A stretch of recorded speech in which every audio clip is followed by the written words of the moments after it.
हाँ जी चलिए start. Hello.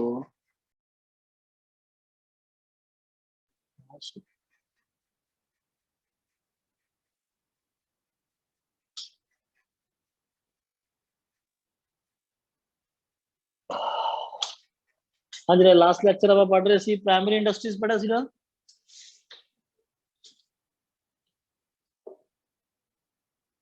ਉਦੋਂ ਬਾਅਦ ਆ ਜਾਂਦਾ ਆਪਣੇ ਕੋਲ ਪ੍ਰਾਇਮਰੀ ਜਿਹੜੀ ਕਿ ਆਪਾਂ ਨੂੰ ਨੇਚਰ ਤੋਂ ਮਿਲਦੀਆਂ ਚੀਜ਼ਾਂ ਸ਼ੁਰੂਆਤ ਦੇ ਵਿੱਚ ਆਪਾਂ ਜਿਹੜੀਆਂ ਜ਼ਮੀਨ ਆਪਾਂ ਲੈਂਦੇ ਆ ਜੀ ਤਾਂ ਉਹਨੂੰ ਬੋਲਦੇ ਆ ਪ੍ਰਾਇਮਰੀ ਇੰਡਸਟਰੀ। ਫਿਰ ਆਉਂਦਾ ਸੈਕੰਡਰੀ ਕੀ ਆ ਆਲਰੇਡੀ ਪ੍ਰੋਡਿਊਸਡ ਵਸਤੂ ਹੈ ਉਹਨਾਂ ਦੀ ਮਦਦ ਨਾਲ ਆਪਾਂ ਦੂਜੀ ਵਸਤੂ ਨੂੰ ਪ੍ਰੋਡਿਊਸ ਕਰਦੇ ਹਾਂ ਇੱਕ ਵਸਤੂ ਦੀ ਮਦਦ ਨਾਲ ਰॉ ਮਟੀਰੀਅਲ ਆਲਰੇਡੀ ਹੈਗਾ ਆਪਣੇ ਕੋਲੇ। ਤਾਂ ਜਿਵੇਂ ਆਪਾਂ ਕਾਟਨ ਤੋਂ ਥ੍ਰੈਡ ਬਣਾ ਰਹੇ ਹਾਂ ਠੀਕ ਹੈ ਨਾ ਕਾਟਨ ਤੋਂ ਆਪਾਂ ਥ੍ਰੈਡ ਬਣਾ ਰਹੇ ਹਾਂ ਤਾਂ ਉਹਨੂੰ ਆਪਾਂ ਬੋਲਦੇ ਆ ਆਪਾਂ ਵੀਟ ਤੋਂ ਆਟਾ ਬਣਾ ਰਹੇ ਹਾਂ ਜੀ ਤਾਂ ਉਹਨੂੰ ਬੋਲਦੇ ਆ ਆਪਾਂ ਸੈਕੰਡਰੀ ਇੰਡਸਟਰੀਜ਼।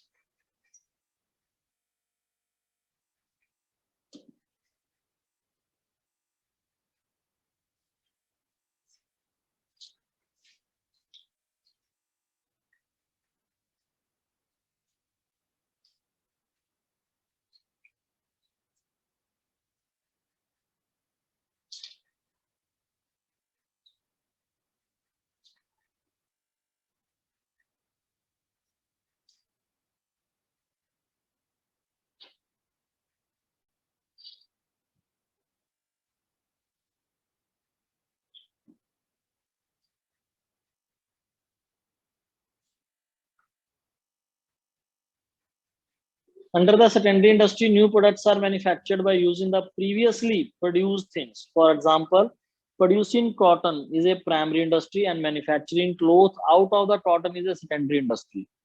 Second आता अपन जे ਆਪਾਂ cotton produce ਕਰ ਰਹੇ ਹਾਂ ਜੀ ਤਾਂ ਉਹ ਕੀ ਹੈ ਜੀ ਇਹ primary industry ਹੈ। cotton ਤੋਂ ਆਪਾਂ ਜੇ thread ਬਣਾ ਰਹੇ ਹਾਂ ਜੀ ਤਾਂ ਉਹ ਕਿਹੜੀ industry ਬਣ ਜੂ ਜੀ ਉਹ secondary industry ਬਣ ਜੂ ਜੀ।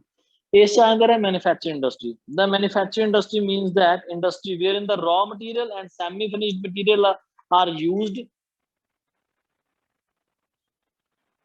with the help of man and machine to bring out the finished goods. ਸਹੀ ਹੈ ਤਾਂ ਆਪਣੇ raw material ਪਿਆ semi finished goods ਪਈਆਂ ਜੀਆਂ ਤਾਂ ਉਹ ਚੰਦਾ ਜਿਹੜੀਆਂ ਜੀਆਂ ਆਪਾਂ ਉਹਨਾਂ ਵਸਤੂਆਂ ਨੂੰ ਯੂਜ਼ ਕਰਦੇ ਹਾਂ ਔਰ ਉਹਨਾਂ ਦੀ ਮਦਦ ਨਾਲ ਆਪਾਂ ਦੂਜੀ ਵਸਤੂ ਨੂੰ ਬਣਾਉਂਦੇ ਹਾਂ। For example cotton cloth from cotton ਬਣਾ ਰਹੇ ਆਪਾਂ ਕਾਟਨ ਆਲਰੇਡੀ ਹੈਗੀ ਆਪਣੇ ਕਾਟਨ ਜਿਹੜੀ ਹੈ ਪ੍ਰਾਇਮਰੀ ਇੰਡਸਟਰੀ ਹੈ ਕਾਟਨ ਤੋਂ ਕਲੋਥ ਬਣਦਾ ਪਿਆ ਉਹ ਸੈਕੰਡਰੀ ਇੰਡਸਟਰੀ ਹੈ। ਸਟੀਲ ਫਰੋਮ ਦਾ ਆਇਰਨ ਔਰ ਠੀਕ ਹੈ ਨਾ ਉਸ ਤੋਂ ਆਪਾਂ ਸਟੀਲ ਬਣਾ ਰਹੇ ਹਾਂ ਜੀ sugar from the sugar cane paper from the bamboo cement from the stone. ਤਾਂ ਇਹ ਸਾਰੇ ਕੀ ਹੈ ਜੀ ਆਪਣੇ ਕੋਲੇ ਆਪਾਂ ਕਿਸੇ ਰॉ ਮਟੀਰੀਅਲ ਨੂੰ ਅੱਗੇ ਫਰਦਰ ਰੀਪ੍ਰੋਸੈਸ ਆਪਾਂ ਉਹਨੂੰ ਪ੍ਰੋਸੈਸ ਕਰ ਰਹੇ ਹਾਂ ਜੀ ਤਾਂ ਫਿਰ ਆਪਾਂ ਦੂਜੀ ਵਸਤੂ ਤਿਆਰ ਕਰਦੇ ਹਾਂ। अंडर चार हिस्सों में बनता है जी। सब तो पहला एनालिटिकल इंडस्ट्री एनालिसिस करना डीपली स्टडी करना। एनालिसिस मतलब डीपली स्टडी करना मतलब डीपली स्टडी करते एक तो चार चीज़ां बना लिया एक चीज तो आप अगे चार चीज़ां बना देना तो डीपली ये आ भी कर लो आ भी कर लो भी कर लो तो this is start under this many things are manufactured out of the one thing. एक चीज चो आप बहुत सारी चीज़ां बना लेंगे जी जिवें कि आप पेट्रोल डीजल गैस आप क्रूड ऑयल के रड़ लेंगे जी ठीक है ना। क्रूड एक क्रूड ऑयल चढ़ते हैं गैस निकल जाती गैस निकलदियां ਜਿਹੜੀਆਂ ਪੈਟਰੋਲ ਅੱਡ ਹੋ ਜਾਂਦਾ ਤੇ ਡੀਜ਼ਲ ਅੱਡ ਹੋ ਜਾਂਦਾ। एनालिसिस फिर आंदा जी अपने कोले प्रोसैस करते हैं आप हुण ਉਹ चीज़ ਜਿਹੜੀ है जी प्रॉपर प्रोसैस ਦੇ ਵਿੱਚ ਜਾ ਰਹੀ है जिवें जी आप कॉटन तो थ्रैड बना रहे हैं क्लोथ बना रहे हैं तो एक प्रॉपर चेन सिस्टम चलता है प्रॉपर प्रोसैस सिस्टम चलता है ਉਹਦੇ ਵਿੱਚ ਆਪਾਂ चीज़ ਨੂੰ प्रोड्यूस करते हैं। Processing industry means that industry wherein the useful things are manufactured by making the raw material pass through the different production process। सही है तो बहुत सारे प्रोडक्शन प्रोसैस ਨੂੰ फॉलो करते हुए ਆਪਾਂ ਕਰਨਾ ਜਿਹੜਾ ਹੈ ਦੂਜੀ ਵਸਤੂ ਜਿਵੇਂ ਆਪਾਂ ਕਾਟਨ ਤੋਂ ਕਲੋਥ ਤੇ ਪਹੁੰਚਦੇ ਆ ਤਾਂ ਸਿੱਧਾ ਤਾਂ ਨਹੀਂ ਪਹੁੰਚ ਜਾਂਦੇ ਤਾਂ ਕਾਟਨ ਹੈ ਜੀ ਪਹਿਲਾਂ ਉਸ ਨੂੰ ਖਿੱਚਿਆ ਸਾਫ਼ ਕੀਤਾ ਜਾਂਦਾ ਖਿੱਚ ਕੇ ਉਹ ਜਿਹੜਾ ਰੀਲ ਜੀ ਬਣਦੀ ਹੈ ਉਹਨਾਂ ਦੀ ਰੀਲ ਤੋਂ ਫਿਰ ਉਹ ਧਾਗਾ ਬਣਾਇਆ ਜਾਂਦਾ ਹੈ ਇੱਕ ਬਹੁਤ ਲੰਬਾ ਪ੍ਰੋਸੈਸ ਹੁੰਦਾ ਹੈ 12-13 ਐਕਟੀਵਿਟੀਜ਼ ਨੂੰ ਪਰਫਾਰਮ ਕੀਤਾ ਜਾਂਦਾ ਫਿਰ ਜਾ ਕੇ ਉਹ ਜਿਹੜਾ ਹੈਗਾ ਥ੍ਰੈਡ ਬਣਦਾ ਫਿਰ ਥ੍ਰੈਡ ਤੋਂ ਅੱਗੇ ਫਿਰ ਉਹਦਾ ਜਿਹੜਾ ਹੈਗਾ ਫਿਰ ਉਸ ਨੂੰ ਜਿਹੜਾ ਬੁਣਿਆ ਜਾਂਦਾ ਫਿਰ ਕਲੋਥ ਬਣਿਆ ਜਾਂਦਾ ਬੜਾ ਲੰਬੇ ਪ੍ਰੋਸੀਜਰ ਦੇ ਨਾਲ ਬਣਦਾ that is called processing industry. Synthetic industry ਬਹੁਤ ਸਾਰੀਆਂ ਚੀਜ਼ਾਂ ਨੂੰ ਮਿਲ ਕੇ ਇੱਕ ਚੀਜ਼ ਬਣਾਈ ਜਾਂਦੀ ਹੈ। ਹੁਣ ਪਹਿਲਾਂ ਤਾਂ ਐਨਾਲਿਟਿਕਲ ਸੀ ਐ ਖਿਲਾਰਤਾ ਆਪਾਂ ਹੁਣ ਸਮੇਟ ਲਿਆ ਤਾਂ ਸਿੰਥੈਟਿਕ ਬਹੁਤ ਸਾਰੀਆਂ ਚੀਜ਼ਾਂ ਨੂੰ ਜੋੜ ਕੇ ਇੱਕ ਚੀਜ਼ ਬਣਾਈ ਜਾਂਦੀ ਹੈ। Under this industry, many raw materials are mixed to produce a more useful product. For example, cement is manufactured by mixing limestone, gypsum and coal वगैरह, ठीक है। जिस सीमेंट वास्ते ਅੱਡ ਆਪਾਂ ਚੀਜ਼ਾਂ ਨੂੰ ਜੋੜਦੇ ਆ ਤੇ ਫਿਰ ਇੱਕ ਚੀਜ਼ ਬਣ ਜਾਂਦੀ ਹੈ, that is the cement। Assembling industry, ਠੀਕ ਹੈ। ਹੁਣ ਆਪਾਂ ਜਿਹੜਾ ਹੈਗਾ ਅਸੈਂਬਲ ਕਰਦੇ ਆ ਜੀ ਆਪਾਂ, ਮਤਲਬ ਜਿਵੇਂ ਆਪਾਂ ਕਹਿ ਦਿੰਦੇ ਆ ਮੋਟਰਸਾਈਕਲ ਹੋ ਗਿਆ, ਸਾਈਕਲ ਹੋ ਗਿਆ, ਕਾਰਾਂ ਹੋ ਗਿਆ, ਤਾਂ ਸਾਰੇ ਪਾਰਟਸ ਆਪਾਂ ਨਹੀਂ ਤਿਆਰ ਕਰਦੇ ਜੀ, ਇੱਕ ਅੱਧਾ ਪਾਰਟ ਆਪਾਂ ਤਿਆਰ ਕਰਦੇ ਆ, ਬਾਕੀ ਸਾਰੀ ਅੱਡ-ਅੱਡ ਕੰਪਨੀਆਂ ਜਿਹੜੀਆਂ ਨੇ ਅੱਡ-ਅੱਡ ਪਾਰਟਸ ਤਿਆਰ ਕਰਦੀਆਂ। ਆਪਣਾ ਕੰਮ ਹੈ ਜੀ ਆਪਾਂ ਉਹਨਾਂ ਸਾਰਿਆਂ ਨੂੰ ਪਰਚੇਸ ਕਰਕੇ ਇੱਕ ਥਾਂ ਤੇ ਜੋੜਦੇ ਆ, ਉਹਨਾਂ ਨੂੰ ਅਸੈਂਬਲ ਕਰਦੇ ਆ ਤੇ ਆਪਣਾ ਵਹੀਕਲ ਤਿਆਰ ਹੋ ਜਾਂਦਾ, ਤਾਂ ਉਹਨੂੰ ਬੋਲਦੇ ਆਪਾਂ assembling industry. In this category, that industry is included wherein the parts manufactured by different industry are assembled to produce new and useful product। For example, cycle है, radio है, television है, computer है, scooter है, जो मर्जी लो जी, हर चीज ਆਪਾਂ ਅੱਡ-ਅੱਡ ਥਾਵਾਂ ਤੋਂ ਪਰਚੇਸ करते हैं, ਉਹਨੂੰ ਅਸੈਂਬਲ ਕਰਦੇ ਆ, ਜੋੜਦੇ ਆ, ਉਸ ਤੋਂ ਬਾਅਦ ਆਪਦਾ ਠੱਪਾ ਲਾ ਕੇ ਵੇਚ ਦਿੰਦੇ ਆ ਜੀ, ਹੋਰ ਕੀ ਹੈ। ਕੰਸਟਰਕਟਿਵ ਇੰਡਸਟਰੀ ਨਾਮ ਤੇ ਪਤਾ ਚੱਲਿਆ, ਕੰਸਟਰਕਸ਼ਨ ਕਰਦੀ ਹੋਊਗੀ, ਕਾਹਦੀ ਬਿਲਡਿੰਗਾਂ ਬੁਲਡਿੰਗਾਂ ਬਣਾਉਂਦੀ ਹੈ, ਬਿਲਡਿੰਗ ਹੈ, ਰੋਡ ਹੈ, ਡੈਮ ਹੈ, ਬ੍ਰਿਜ ਹੈ, ਇਹ ਜਿਹੜੀ ਇਸ ਕੰਮ 'ਚ ਜੁੜੇ ਹੋਏ ਆ ਜੀ, ਉਹਨੂੰ ਬੋਲਦੇ ਆਪਾਂ constructive। Under this industry, constructive works are done by using the things produced by other industry। ਕਿਸੇ ਨੇ ਸੀਮੈਂਟ ਬਣਾਇਆ, ਕਿਸੇ ਨੇ ਆਇਰਨ ਬਣਾਇਆ, ਕਿਸੇ ਨੇ ਬ੍ਰਿਕ ਬਣਾਈ ਹੈ, ਕਿਸੇ ਨੇ ਵੁੱਡ ਬਣਾਈ ਹੈ, ਤਾਂ ਉਹਨਾਂ ਦੀ ਮਦਦ ਨਾਲ ਆਪਾਂ ਜਿਹੜੇ ਹੈਗੇ ਜੀ ਬਿਲਡਿੰਗ, ਬ੍ਰਿਜ, ਰੋਡ, ਡੈਮ ਵਗੈਰਾ ਬਣਾਉਂਦੇ ਆ, ਤਾਂ ਉਹਨੂੰ ਬੋਲਦੇ ਆ ਆਪਾਂ ਪਬਲਿਕ ਵੈਲਫੇਅਰ ਵਾਸਤੇ, ਤਾਂ ਉਹਨੂੰ ਬੋਲਦੇ ਆ ਆਪਾਂ ਕੰਸਟਰਕਟਿਵ ਇੰਡਸਟਰੀ, ਠੀਕ ਹੈ ਜੀ। ਫਿਰ ਆਉਂਦਾ ਜੀ ਆਪਣੇ ਕੋਲੇ ਟਰਸ਼ਰੀ ਇੰਡਸਟਰੀ। ਟਰਸ਼ਰੀ ਸੈਕਟਰ ਆ ਗਿਆ ਜੀ, ਸਰਵਿਸ ਸੈਕਟਰ ਆ ਗਿਆ। ਤਾਂ ਟਰਸ਼ਰੀ ਇੰਡਸਟਰੀ ਸਰਵਿਸ ਸੈਕਟਰ ਆ ਗਿਆ, ਅੱਡ-ਅੱਡ ਤਰ੍ਹਾਂ ਦੀ ਸਰਵਿਸ ਹੈ। ਟਰਾਂਸਪੋਰਟ ਵਾਲੇ ਇੱਕ ਪਲੇਸ ਤੋਂ ਮਾਲ ਦੂਜੀ ਪਲੇਸ ਤੇ ਲੈ ਕੇ ਜਾਂਦੇ ਆ, ਤਾਂ ਟਰਾਂਸਪੋਰਟ ਦੀ ਸਰਵਿਸਿਜ਼ ਆ ਜਾਂਦੀਆਂ। ਆਪਾਂ ਨੂੰ ਪੈਸੇ ਦੀ ਲੋੜ ਹੈਗੀ ਹੈ ਤਾਂ ਬੈਂਕ ਆਪਾਂ ਨੂੰ ਸਰਵਿਸਿਜ਼ ਦਿੰਦਾ ਹੈਗਾ। ਆਪਾਂ ਨੂੰ ਦਿੰਦਾ ਜਿਹੜਾ ਹੈਗਾ ਮਾਲ ਦੇ ਚੋਰੀ ਹੋਣ ਦਾ ਡਰ ਹੈ, ਇੰਸ਼ੋਰੈਂਸ ਕੰਪਨੀ ਆਪਾਂ ਨੂੰ ਸਰਵਿਸਿਜ਼ ਦਿੰਦੀ ਹੈਗੀ ਆ। ਆਪਾਂ ਨੂੰ ਲੱਗਦਾ ਜੀ ਮਾਲ ਅੱਜ ਸੇਲ ਨਹੀਂ ਹੋ ਸਕਦਾ, ਅੱਜ ਡਿਮਾਂਡ ਹੈ ਨਹੀਂ ਜੀ, 10-15 ਦਿਨਾਂ ਤੱਕ ਡਿਮਾਂਡ ਬਣੂਗੀ, ਕੋਈ ਗੱਲ ਨਹੀਂ ਜੀ, ਉਨੀ ਦੇਰ ਤੱਕ ਆਪਾਂ ਨੂੰ ਵੇਅਰ ਹਾਊਸ ਵਾਲੇ ਆਪਾਂ ਨੂੰ ਸਰਵਿਸਿਜ਼ ਪ੍ਰੋਵਾਈਡ ਕਰਦੇ ਆ ਜੀ, ਵੇਅਰ ਹਾਊਸਿੰਗ ਵਾਲੇ ਉਹ ਆਪਾਂ ਨੂੰ ਸਰਵਿਸਿਜ਼ ਪ੍ਰੋਵਾਈਡ ਕਰਦੇ ਆ। ਫਿਰ ਆਪਣਾ ਮਾਲ ਵੇਚਣਾ ਹੈਗਾ ਤਾਂ ਲੋਕਾਂ ਤੱਕ ਕਿਵੇਂ ਮੈਸੇਜ ਪਹੁੰਚਾਈਏ ਵੀ ਮੈਂ ਇੱਕ ਬਹੁਤ ਅੱਛੀ ਚੀਜ਼ ਤਿਆਰ ਕੀਤੀ ਹੈ, ਕਿਵੇਂ ਐਡਵਰਟਾਈਜ਼ਮੈਂਟ ਕੰਪਨੀਆਂ ਜਿਹੜੀਆਂ ਉਹ ਆਪਣੀ ਸਰਵਿਸਿਜ਼ ਦਿੰਦੀਆਂ ਨੇ। ਤਾਂ ਮਤਲਬ ਕਹਿਣ ਦਾ ਕੀ ਹੈ, ਬਹੁਤ ਸਾਰੀਆਂ ਜਿਹੜੀਆਂ ਸਰਵਿਸ ਸੈਕਟਰ ਹੈਗੇ ਆ, ਉਹ ਜੇ ਨਾ ਹੋਣ ਤਾਂ ਤੁਹਾਡਾ ਵਪਾਰ, ਤੁਹਾਡਾ ਬਿਜ਼ਨਸ ਸਭ ਠੱਪ ਹੈ ਜੀ। ਕੋਈ ਇੰਡਸਟਰੀ ਆਪਦਾ ਮਾਲ ਤਿਆਰ ਕਰਕੇ ਉਦੋਂ ਬਾਅਦ ਵੇਚ ਹੀ ਨਹੀਂ ਸਕਦੀ, ਤੁਹਾਡੇ ਕੋਲ ਹੀ ਪਿਆ ਰਹਿ ਜਾਊਗਾ ਜੇ ਸਰਵਿਸ ਸੈਕਟਰ ਨਹੀਂ ਹੋਊਗਾ। ਤਾਂ ਸਰਵਿਸ ਸੈਕਟਰ ਜਿਹੜਾ ਹੈਗਾ ਬੇਸਿਕਲੀ ਤੁਹਾਡੇ ਬਿਜ਼ਨਸ ਨੂੰ ਚਲਾਉਣ ਵਾਸਤੇ, ਤੁਹਾਡੇ ਵਪਾਰ ਨੂੰ ਚਲਾਉਣ ਵਾਸਤੇ ਜੋ ਵੀ ਤੁਹਾਨੂੰ ਮੁਸ਼ਕਲਾਂ ਆਉਂਦੀਆਂ, ਉਹਨਾਂ ਮੁਸ਼ਕਲਾਂ ਨੂੰ ਜਿਹੜਾ ਹੈਗਾ with the help of service sector ਜਿਹੜਾ ਹੈਗਾ ਆਪਾਂ ਰਿਮੂਵ ਕਰਦੇ ਹਾਂ ਜੀ। Tertiary sector is also called service industry. Service industry include those services which help business to move unhindered। For example, transport है, बैंक है, insurance है, advertisement and storage है। इतना बारे में ਦੱਸਤਾ। These days all these services are called industries। For example, transport industry, banking industry, insurance industry, advertisement industry, warehouse industry, ये सारी ਆਪਣੇ ਕੋਲ ਜਿਹੜੀਆਂ ਅੱਜਕੱਲ ਅੱਡ-ਅੱਡ ਇੰਡਸਟਰੀਜ਼ ਹੈ। ਇਹ ਸਾਰੀਆਂ ਆਪਣੇ ਬਿਜ਼ਨਸ ਦੀਆਂ ਜੋ ਵੀ ਮੁਸ਼ਕਲਾਂ ਹੈਗੀਆਂ, ਪ੍ਰੋਬਲਮਸ ਹੈ, ਮੁਸੀਬਤਾਂ ਹੈਗੀਆਂ, ਉਹਨਾਂ ਨੂੰ ਦੂਰ ਕਰਦੀ ਹੈਗੀ। ਕਿਸ ਤਰ੍ਹਾਂ ਦੇ ਨਾਲ? hindrance in taking things from one place to another। The hindrance is removed with the help of transport industry। Hindrance of finance, it is removed with the help of banking industry। Hindrance of risk, it is removed with the help of insurance industry। Communication, advertisement आ गया, storage, warehousing आ गया, ठीक है जी। फिर अपने को आंदा इत्थे उस तो बाद कमर्स। हाँ जी, समझ आ रहा है बेटा? प्राइमरी इंडस्ट्री हो गया, सैकेंडरी हो गया ते टर्शरी हो गया। ਹੁਣ ਆਉਂਦਾ ਜੀ ਕਮਰਸ। ਕਮਰਸ ਵੀ ਆਹੀ ਚੀਜ਼ਾਂ ਜੀ, ਇਹਨਾਂ ਚੀਜ਼ਾਂ ਨੂੰ ਐਲੈਬੋਰੇਟ ਕਰਦੇ ਜਾਓਗੇ ਤਾਂ ਉਹ ਕਮਰਸ ਬਣ ਜਾਂਦੀ ਹੈ। ਕਮਰਸ ਕੀ ਚੀਜ਼ ਹੈ? ਟ੍ਰੇਡਿੰਗ। ਕਮਰਸ ਕੀ ਚੀਜ਼ ਹੈ? ਵਪਾਰ, ਬਿਜ਼ਨਸ ਨੂੰ ਚਲਾਉਣਾ। As it has already been mention earlier that business is an economic activity। ਪਹਿਲਾਂ ਦੱਸ ਚੁੱਕੇ ਆਪਾਂ, ਬਿਜ਼ਨਸ ਇਕਨੋਮਿਕ ਐਕਟੀਵਿਟੀ ਹੈ which start with the production and with the consumption। A long and difficult way has to be covered in taking the finished goods from the place of production to the place of consumption। The place of production ਤੋਂ ਯਾਨੀ ਆਪਣਾ ਮਾਲ ਜਿਹੜਾ ਹੈਗਾ ਉਹ ਹਿਮਾਲਿਆ ਦੇ ਤਿਆਰ ਹੋਇਆ, ਹਿਮਾਲਿਆ ਤੇ ਆਪਾਂ ਫੈਕਟਰੀ ਲਾਈ ਹੋਈ ਹੈ ਜੀ, ਉੱਥੇ ਉਸ ਫੈਕਟਰੀ ਦੇ ਵਿੱਚ ਮਾਲ ਤਿਆਰ ਹੋ ਰਿਹਾ ਹੈ। ਲੇਕਿਨ ਆਪਾਂ ਇਹ ਮਾਲ ਆਲ ਓਵਰ ਇੰਡੀਆ ਵੇਚਣਾ ਹੈ ਤਾਂ ਕਿਵੇਂ ਵੇਚਿਆ ਜਾਊਗਾ? ਕੰਜ਼ਿਊਮਰ ਜਿੱਥੇ, ਕੰਜ਼ਿਊਮਰ ਹਿਮਾਲਿਆ ਤੇ ਬੈਠਾ ਨਹੀਂਗਾ, ਕੰਜ਼ਿਊਮਰ ਤਾਂ ਇੱਥੇ ਹੈਗਾ। ਤਾਂ ਉੱਥੋਂ ਮਾਲ ਜਿਹੜਾ ਹੈਗਾ ਕੰਜ਼ਿਊਮਰ ਦੇ ਘਰ ਤੱਕ ਪਹੁੰਚਾਉਣ ਦੀ ਜ਼ਿੰਮੇਵਾਰੀ ਜਿਹੜੀ ਹੁੰਦੀ ਹੈ ਉਹ ਕਮਰਸ ਦੀ ਹੁੰਦੀ ਹੈ। The work of production fall with the jurisdiction of industry while the remaining activity belongs to the commerce। ठीक है ना? ਤਾਂ ਕਹਿੰਦਾ ਪ੍ਰੋਡਕਸ਼ਨ ਕਰਨ ਦਾ ਕੰਮ ਇੰਡਸਟਰੀ ਦਾ ਹੈਗਾ, ਲੇਕਿਨ ਉਸ ਨੂੰ ਕੰਜ਼ਿਊਮਰ ਤੱਕ ਪਹੁੰਚਾਉਣ ਦਾ ਕੰਮ ਕਮਰਸ ਦਾ ਹੈਗਾ। This process begin in the way, first of all the wholesaler dealer purchase the finished goods from the factory। ਹੁਣ ਇਹ ਵੈਸੇ ਸਿੰਪਲ ਸਮਝਾ ਰਿਹਾ। ਜਿਹੜਾ ਹੋਲਸੇਲਰ ਹੈ ਸਭ ਤੋਂ ਪਹਿਲਾਂ ਹਿਮਾਲਿਆ ਤੋਂ ਜਿਹੜੀ ਫੈਕਟਰੀ ਹੈਗੀ ਹੈ ਉੱਥੇ ਜਾ ਕੇ ਵਿਜ਼ਿਟ ਕਰੂਗਾ ਤੇ ਉੱਥੇ ਆਰਡਰ ਲਿਖਾ ਕੇ ਆਊਗਾ ਕਿ ਭਾਈ ਸਾਨੂੰ ਇੰਨਾ ਮਾਲ ਭੇਜ ਦਿਓ। ਹੋਲਸੇਲਰ ਉਸ ਤੋਂ ਬਾਅਦ ਕਹਿੰਦਾ ਜਿਹੜਾ same product is ਪਰਚੇਸਡ ਬਾय the retailer ਜਿਹੜਾ ਹੈਗਾ ਫਿਰ ਉਹ ਸਾਰੇ ਮਾਲ ਨੂੰ ਪਰਚੇਸ ਕਰਦਾ। ਛੋਟੇ ਹੋਲਸੇਲਰ ਜਿਹੜਾ ਹੈਗਾ ਉਹਨੇ 10,000 ਯੂਨਿਟ ਮੰਗਾ ਲਿਆ, ਹੁਣ 10,000 ਯੂਨਿਟ ਇੱਕ ਬੰਦੇ ਦਾ ਵੇਚਣ ਹੋ ਰਿਹਾ ਤਾਂ ਉਹ 10,000 ਯੂਨਿਟ ਉਹਨੇ 500 ਬੰਦਿਆਂ ਨੂੰ ਵੇਚਣਾ ਹੈਗਾ ਤਾਂ ਫਿਰ ਉਹ ਸਾਰਿਆਂ ਨੂੰ ਥੋੜਾ ਵੇਚ ਦੂਗਾ 500 ਬੰਦਿਆਂ ਨੂੰ, ਠੀਕ ਹੈ ਨਾ। The last step in the process is the sale of this product to the consumer. ਤਾਂ ਲਾਸਟ ਉਦੋਂ ਬਾਅਦ ਰਿਟੇਲਰ ਜਿਹੜਾ ਹੈਗਾ ਉਹਨੂੰ ਕੰਜ਼ਿਊਮਰ ਨੂੰ ਵੇਚ ਦਿੰਦਾ ਹੈਗਾ, ਠੀਕ ਹੈ ਨਾ। But the matter does not end with this. पर एक खत्म नहीं होता जिथे there are so many problem in sale and purchase or distribution of goods। तो बहुत सारी दिक्कतें जी अपन ਨੂੰ। Just as the mean of transport are needed to take material from one place to another। ਤਾਂ अपन transport चाहिए है ਤਾਂ ਜਿਹੜਾ ਹਿਮਾਲਿਆ ਤੋਂ wholesaler ਕੋਲੇ, wholesaler ਤੋਂ retailer ਕੋਲੇ, retailer ਤੋਂ customer ਕੋਲੇ ਮਾਲ ਨੂੰ transport ਕਰ ਸਕੇ।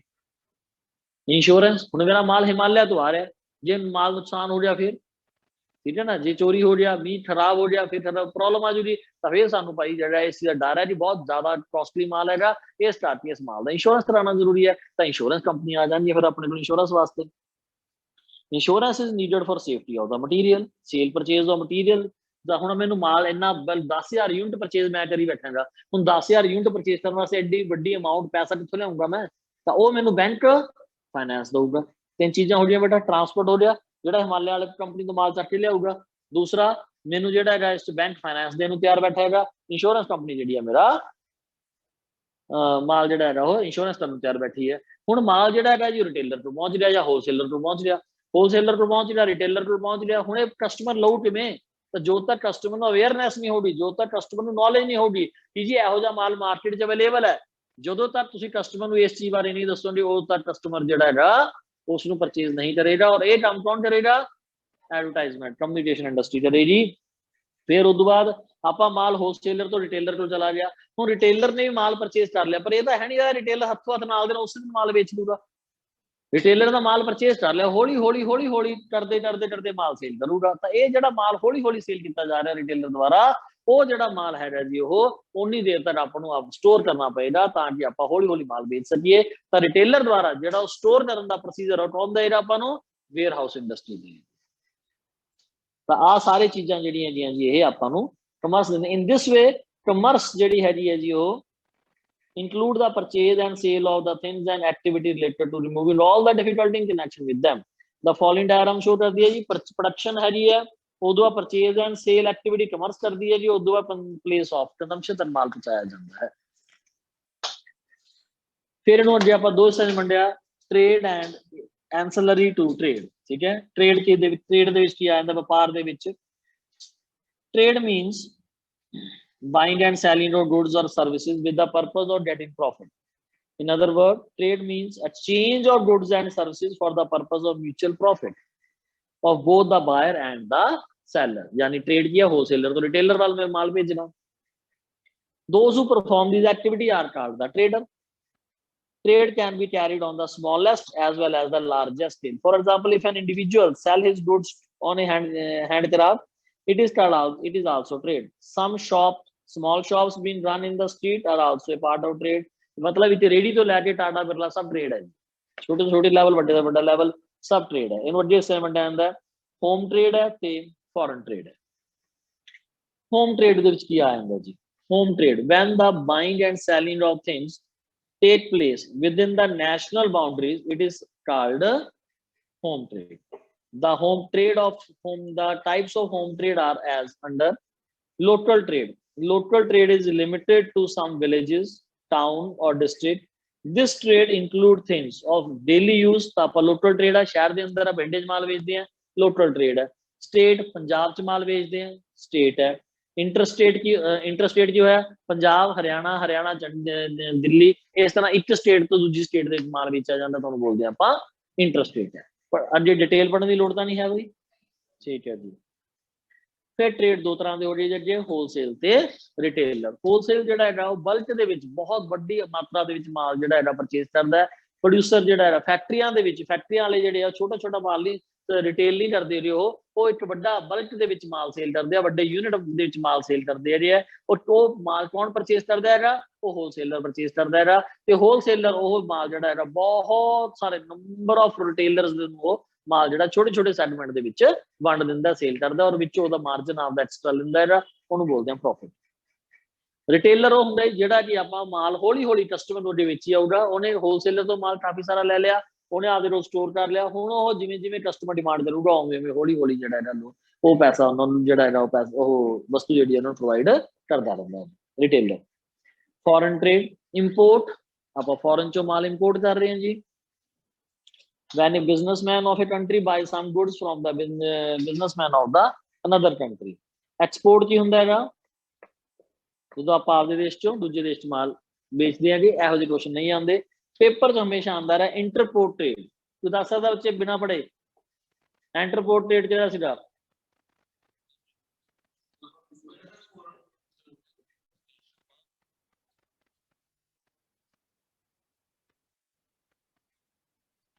ठीक है, ठीक है, ठीक है, ठीक है, दोनों ने सही दस्या हैगा।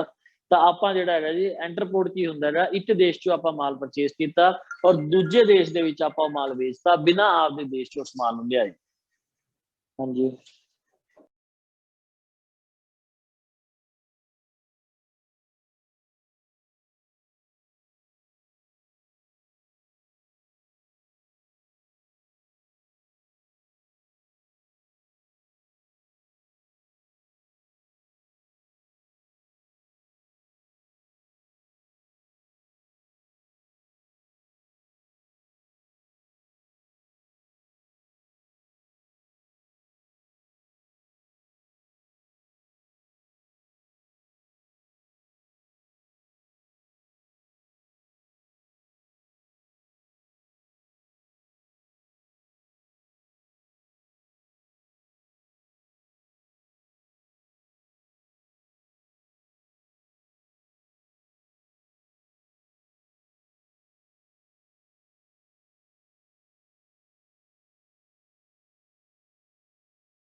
ਤਾਂ ਇੰਟਰਪੋਰਟ ਟ੍ਰੇਡ ਹੋ ਜਾ ਰਿਹਾ ਹੈ, ਇੱਕ ਦੇਸ਼ ਚੋਂ ਆਪਾਂ ਮਾਲ ਪਰਚੇਸ ਕੀਤਾ, ਬਾਹਰੋਂ ਬਾਹਰ ਆਪਾਂ ਦੂਜੇ ਦੇਸ਼ ਦੇ ਵਿੱਚ ਵੇਚਤਾ। ਇੱਕ ਦੇਸ਼ ਚੋਂ ਆਪਾਂ ਮਾਲ ਪਰਚੇਸ ਕੀਤਾ, ਦੂਜੇ ਦੇਸ਼ ਬਾਹਰੋਂ ਬਾਹਰ ਵੇਚਤਾ ਬਿਨਾਂ ਆਪਦੇ ਦੇਸ਼ ਚ ਲਿਆਏ ਔਰ ਇਹਦੇ ਵਿੱਚ ਆਪਾਂ ਆਪਦਾ ਕਮਿਸ਼ਨ ਲੈ ਲਿਆ, ਤੈਨੂੰ ਬੋਲਦੇ ਆਪਾਂ ਇੰਟਰਪੋਰਟ। ਠੀਕ ਹੈ, ਤਾਂ ਇਸ ਤਰ੍ਹਾਂ ਦਾ ਕੁਐਸਚਨ, ਇਹੀ ਵਾਲਾ ਕੁਐਸਚਨ ਪੇਪਰ ਚ ਆਉਂਦਾ ਹੁੰਦਾ, ਕਿਉਂਕਿ ਇਹ ਕੁਐਸਚਨ ਹਰ ਬੱਚਾ ਇੰਪੋਰਟ ਤੇ ਐਕਸਪੋਰਟ ਦਾ ਬੱਚਾ ਜਵਾਬ ਦੇ ਹੀ ਦਊਗਾ, ਇਹ ਜਵਾਬ ਨਹੀਂ ਦਿੰਦਾ ਬਸ। ਫਿਰ ਆ ਜਾਂਦਾ ਐਕਸਲਰੀਜ਼ ਟੂ ਟ੍ਰੇਡ ਜਾਂ ਏਡ ਟੂ ਟ੍ਰੇਡ, ਜਿਹੜੇ ਹੁਣੇ ਆਪਾਂ ਪਿੱਛੇ 6 ਪੁਆਇੰਟ ਪੜ੍ਹੇ ਆ ਜੀ, ਉਹ ਸਾਰੇ ਆ ਜਾਂਦੇ ਆ ਜੀ।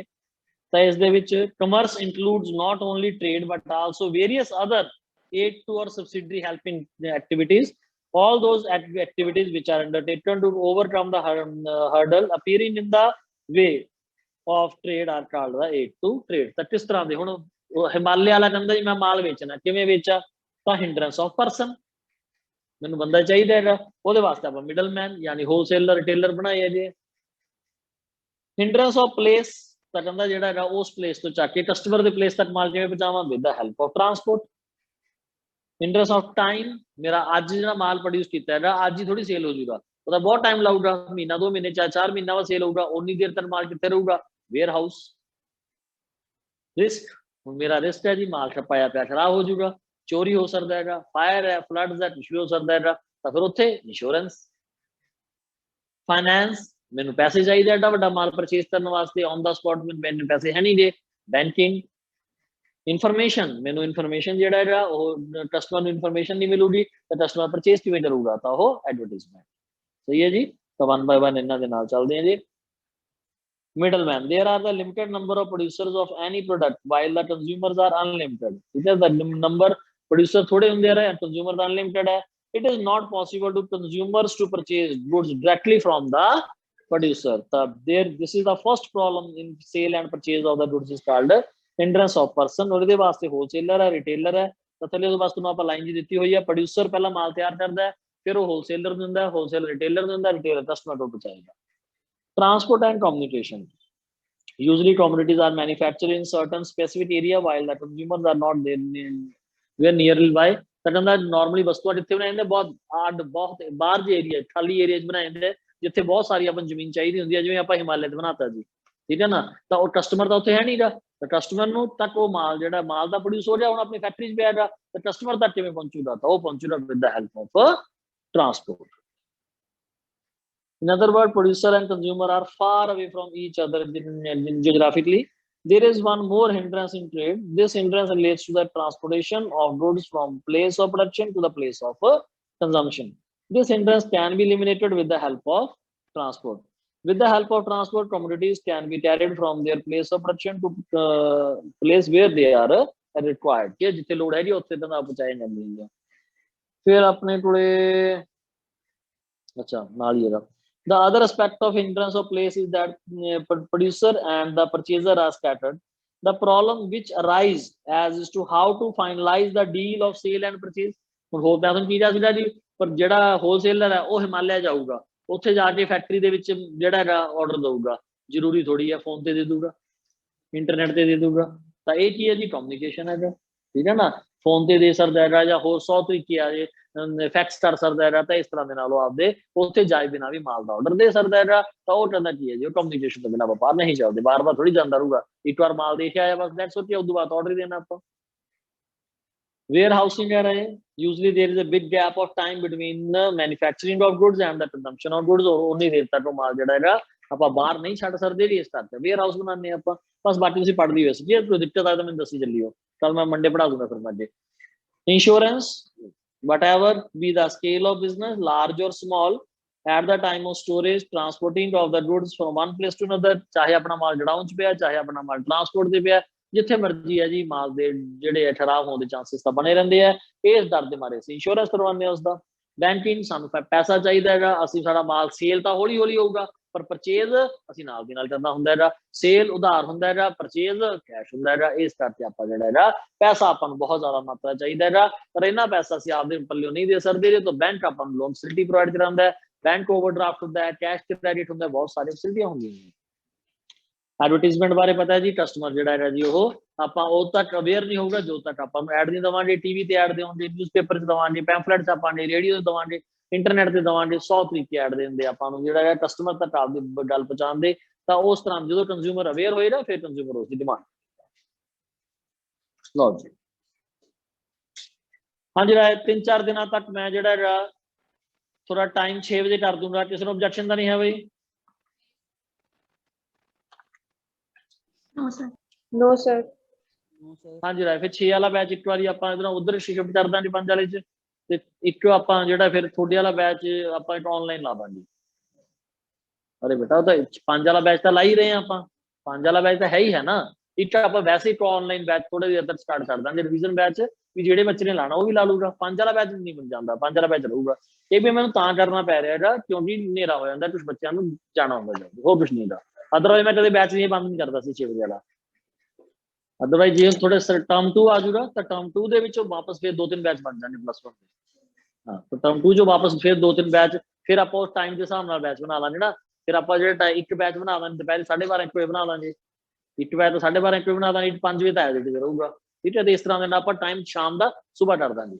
ਅੱਜ ਜੇ ਬੱਚਿਆਂ ਦਾ ਸੂਟ ਕਰ ਰਿਹਾ, ਬੱਚਿਆਂ ਨੇ ਕਹਿਤਾ ਜੀ ਭਾਈ ਅਸੀਂ 10 ਵਜੇ ਆ ਸਕਦੇ ਹਾਂ, ਤਾਂ ਮੈਂ ਚਾਹੇ ਕੱਲ ਮੇਰੇ ਤੋਂ ਵੀਰਵਾਰ ਤੋਂ 10 ਵਜੇ ਟਾਈਮ ਲੈ ਲਈਗਾ.